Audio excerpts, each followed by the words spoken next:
60,000 না দেওয়া হয় গাড়ি স্টার্ট হবে না, এমন বক্তাদের ধরে মাঝে মাঝে ধোলাই দেওয়ার দরকার আছে না নাই? শুধুমাত্র শেখ হাসিনা আর উবাইদুল কাদেরের দোষ, বক্তাকে কোনো দোষ নাই না?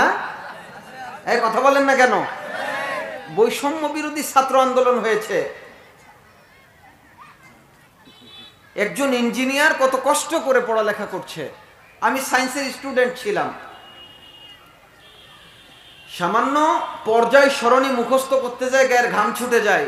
হাইড্রোজেন, হিলিয়াম, লিথিয়াম, বোরোনিন, বোরন, কার্বন, নাইট্রোজেন, এই যে একটা কথা, এই করে রাত জেগে একজন ইঞ্জিনিয়ার হচ্ছে, একজন ডাক্তার হচ্ছে। তারাও 1 ঘন্টায় কখনো 70-80 হাজার টাকা নেয় না? নেয়?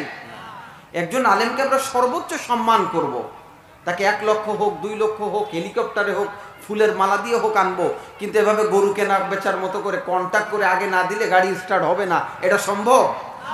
এজন্য এই হচ্ছে বক্তার ত্রুটি। আর কমিটিরও কিছু ত্রুটি আছে, নামাজ নাই, রোজা নাই, তারা ফলো করে যে ওই পাড়ায় অমুক বক্তা আসছে, কত দিয়ে? কোরবানির গরুর মতো, যে 70,000 টাকার গরু আসছে ওই পাড়ায়, আমরা 90,000 টাকার করব। কথা বলেন? আর কথা বলেন না কেন?